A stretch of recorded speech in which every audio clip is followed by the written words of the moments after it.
జగన్మోహన్ రెడ్డి తన భద్రత గురించి ఇంతకు ముందే బొత్స సత్యనారాయణ గారు జగన్మోహన్ రెడ్డి భద్రత గురించి మాట్లాడుతూ ఉంటే అసలు భద్రత ఎవరికి ఉండాలి?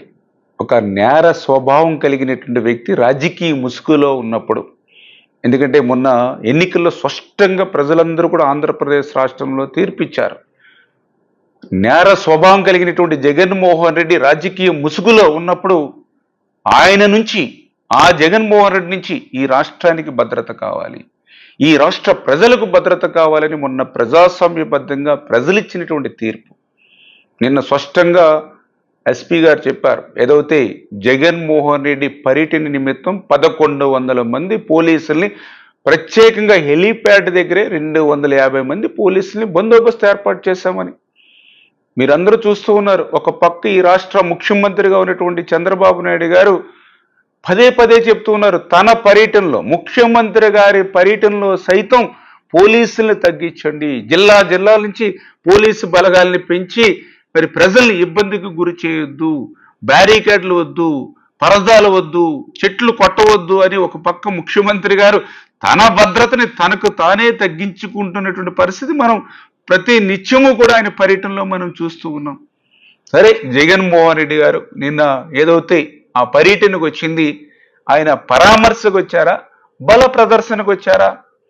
ఎందుకంటే నిన్న వీడియోస్లో అన్నిట్లో కూడా మనం చూసాం, ఏదైతే వైఎస్ఆర్సీపీ నాయకులు అడుగడుగున కూడా డబ్బులు పంచుతూ పెద్ద ఎత్తున ఆ నియోజకవర్గం నుంచే కాకుండా జిల్లా నలువైపుల నుంచి కూడా పెద్ద ఎత్తున మరి ఆ యొక్క తరలించి, అది కూడా ఏదో ఒక పబ్లిక్ ప్లేస్కో లేదా ఒక పబ్లిక్ మీటింగ్కో తరలించుకున్నారంటే అర్థం ఉంటుంది, కానీ ఒక హెలీప్యాడ్ దగ్గరికి అంతమందిని తరలించి మరి అది కూడా హెలికాప్టర్ మీద దాడి అని చెప్తూ ఉన్నారు. మరి అక్కడికి వచ్చిందంతా కూడా మీ నాయకులు, అక్కడికి వచ్చిందంతా కూడా మీ కార్యకర్తలు. మరి హెలికాప్టరు మరి దెబ్బతిని ఉంటే మళ్ళీ గంటన్నర తర్వాత హెలికాప్టరు మరి ఎట్లా లిఫ్ట్ అయ్యి మళ్ళీ వెళ్ళిపోయింది, ఏ విధమైన రిపేర్లు లేకుండా? అంటే అన్నీ మీ డ్రామాలు వరుసగా. అంటే ఆ రోజు ఏదైతే కోడికత్తి డ్రామాను చూసాం, గులకరాయి డ్రామాను చూసాం, ఏదైతే గొడ్డలిపోటు గుండెపోటుగా చిత్రీకరించినటువంటి డ్రామాను చూసాం. అంటే ఒక ప్రీ ప్లాన్డ్గా, ఒక ముందస్తు ప్రణాళికగా జగన్మోహన్ రెడ్డి గారు వస్తే జనాలంతా వస్తున్నారనేటువంటి ఒక భ్రమ కల్పించాలనేటువంటి ప్రయత్నం ముందస్తు భాగంగా మరి ఇటువంటి డ్రామాలన్నింటినీ కూడా ప్రజలు గమనిస్తున్నారని చెప్పి మీ ద్వారా తెలియజేసుకుంటూ ఉన్నా.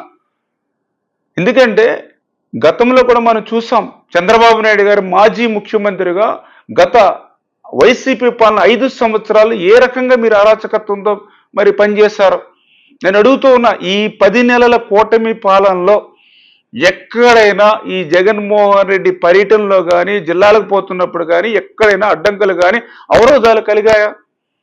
మరి ఆ రోజు మనం చూసాం, మరి చంద్రబాబు నాయుడు గారి పర్యటన అంటే చాలు 30 యాక్ట్ అనేవారు, 144 సెక్షన్ అనేవారు, ముందస్తు అరెస్టులు అనేవారు, హౌస్ అరెస్టులు అనేవారు. ఆ రోజు ఉన్నటువంటి పరిస్థితి.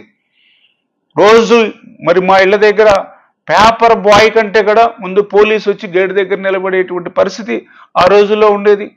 మరి స్వయంగా ఆ రోజు మరి ఏదైతే మరి చంద్రబాబు నాయుడు గారి ఇంటికి సైతం మరి గేట్లకి తాళ్లు కట్టినటువంటి పరిస్థితి మనందరం కూడా చూసాం.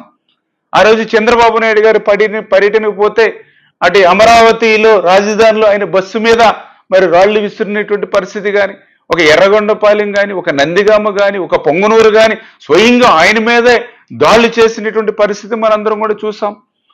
ఆఖరికి చంద్రబాబు నాయుడు గారికి ఓట్లేసి గెలిపించినటువంటి ఆయన సొంత నియోజకవర్గం కుప్పం నియోజకవర్గానికి కూడా వెళ్లకుండా ఏ రకంగా మీరు అడ్డుకున్నారు? అటువంటి అడ్డుకున్నటువంటి స్థితిలో నడిచి కుప్పంకి వెళ్తానని చెప్పి ఏ రకంగా ఆయన ప్రయత్నం చేసినటువంటి పరిస్థితి. ఆ కుప్పంలో కనీసం ఆయన మాట్లాడడానికి మైక్ కూడా ఇవ్వకపోతే నిచ్చెనెక్కి బస్సు పైకి వెళ్ళి ప్రజలకి ఏ రకమైన అభివాదం చేసేటువంటి పరిస్థితి మీరు కల్పించారు. ఏదైతే యువగలం పాదయాత్రలో నారా లోకేష్ బాబు గారికి అడుగడుగున కూడా ఎటువంటి అడ్డంకులు కల్పించారు? ఆఖరికి నుంచిని మాట్లాడితే ఆ స్టూల్ కూడా లాక్కున్నటువంటి పరిస్థితి చూసాం, హ్యాండ్ మైక్ కూడా లాక్కున్నటువంటి పరిస్థితి చూసాం. పాపం రైతులు, రాజధాని రైతులు తమ న్యాయమైనటువంటి కోరికను ఆ యొక్క దేవునికి మొరపెట్టుకోవడానికి పాదయాత్రకు వెళ్తుంటే వాళ్ళ మీద మీరు ఎట్లాంటి దాడులు చేశారో ఆ రోజు మనందరం కూడా చూసినటువంటి పరిస్థితి. మరి 10 నెలల కాలంలో ఎక్కడైనా ఇటువంటి మరి దాడులు కానీ అరాచకత్వం కానీ ఎక్కడైనా ఉందా? మరి స్వేచ్ఛగా మీరు జిల్లాలో పోతూ ఉన్నారు, స్వేచ్ఛగా మీటింగులు పెట్టుకుంటూ ఉన్నారు, స్వేచ్ఛగా ప్రజలందరినీ కూడా గ్యాదర్ చేసుకుంటూ ఉన్నారు. అయినప్పటికీ కూడా ఇంకా అంటే మీ వైసీపీ పాలనలో చేసినటువంటి దుర్మార్గాలు ఏవైతే ఉన్నాయో అవన్నీ కూడా ఈ కూటమి ప్రభుత్వానికి అంటగట్టాలనేటువంటి మీ ప్రయత్నాన్ని ఈవేళ ప్రజలందరూ కూడా గమనిస్తూ ఉన్నారు. నిన్న కూడా మీ మాజీ మంత్రి మాట్లాడుతూ ఉన్నాడు, ఏదైతే గుంటూరుకి యువతల ఇంటిలోంచి బయటికి లాగి కొడతాం, గుంటూరు అవతల ఇంట్లోంచి బయటికి లాగి నరుకుతాం అంటూ ఉన్నాడు. ఎప్పుడో అధికారం వచ్చాక చేస్తానంటున్నావు. మరి వేళ కూటమి ప్రభుత్వం అధికారంలో ఉందని ఆ పని మేము చేస్తున్నామా? అంటే ఎందుకు ఇటువంటి విద్వేషాలు రెచ్చగొడుతూ ఉన్నారు? ఎందుకు ఇటువంటి ప్రాంతాల మధ్య కులాల మధ్య ఎందుకు చిచ్చు పెట్టాలనేటువంటి ప్రయత్నం చేస్తా ఉన్నారు? మీ 5 సంవత్సరాల విధ్వంస పాలనలో ఈ ఆంధ్రప్రదేశ్ రాష్ట్రం 20 సంవత్సరాలు వెనక్కిపోతే మళ్ళీ చంద్రబాబు నాయుడు గారు, పవన్ కళ్యాణ్ గారు, వీళ్ళ నరేంద్ర మోడీ గారి యొక్క సహకారంతో ఈ రాష్ట్రాన్ని మళ్ళీ గాడిలో పెడుతూ రేపు 2047కి ప్రపంచంలోని మళ్ళీ తెలుగు జాతిని అగ్రస్థానంలో నిలబెట్టాలనేటువంటి ప్రయత్నం మరి వాళ్ళు చేస్తూ ఉంటే ఈ రకంగా మరి ఈ యొక్క జగన్మోహన్ రెడ్డి ఇటువంటి అరాచకత్వానికి తెరదీసేటువంటి విధంగా ఈ రాష్ట్రంలో ఆయన పన్నుతున్నటువంటి కుట్రలను ప్రజలందరూ కూడా గమనిస్తున్నారనే విషయాన్ని కూడా సందర్భంగా తెలియజేసుకుంటూ, మరి ఇందాకనే బొత్స గారు మాట్లాడుతూ ఉన్నారు, మేమేదో హోంశాఖ మంత్రిని కలవడానికి ఢిల్లీ పోతున్నామని. మీరు ఢిల్లీకి కాదు పోవాల్సింది, ఏదైతే మీ సిబిఐ కోర్టు వాయిదాలకు ఏదైతే వెళ్ళలేకపోతున్నారో అంచేత ముందు ఆ సిబిఐ కోర్టు వాయిదాలకి ఈ జగన్మోహన్ రెడ్డిని వెళ్ళమని కోరుతూ, ఆంధ్రప్రదేశ్ రాష్ట్రం ఇప్పుడు ఉన్నటువంటి స్థితిలో ప్రజలందరూ కూడా ఒక్కటే కోరుకుంటూ ఉన్నారు, మళ్ళీ ఏదైతే ఇక పరిశ్రమలు, పారిశ్రామికవేత్తలు, పెట్టుబడులు వచ్చి యువతకు మళ్ళీ విద్య, ఉద్యోగ అవకాశాలు కలుగుతూ ఉన్నాయి.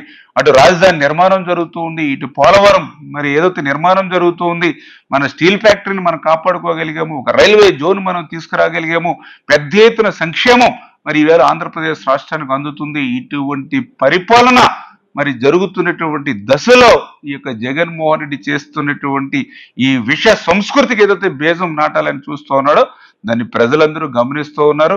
ఖచ్చితంగా మొన్న ఏదైతే ఎన్నికల్లో ఇచ్చినటువంటి తీర్పు ఏదైతే ఉందో దాని నుంచి పాఠాలు నేర్చుకుని దాని నుంచి గుణపాఠాలు నేర్చుకోకపోతే రేపు భవిష్యత్తులో మరి ప్రజల నుండి మరింత అంటే ఈ రాష్ట్రంలో కనీసం 11 సీట్లు కాకుండా రేపు శాశ్వతంగానే బెంగళూరుకు కూడా పరిమితం అయిపోయేటువంటి పరిస్థితి ఉంటుందని చెప్పి జగన్మోహన్ రెడ్డి గారి హితవు పలుకుతారు.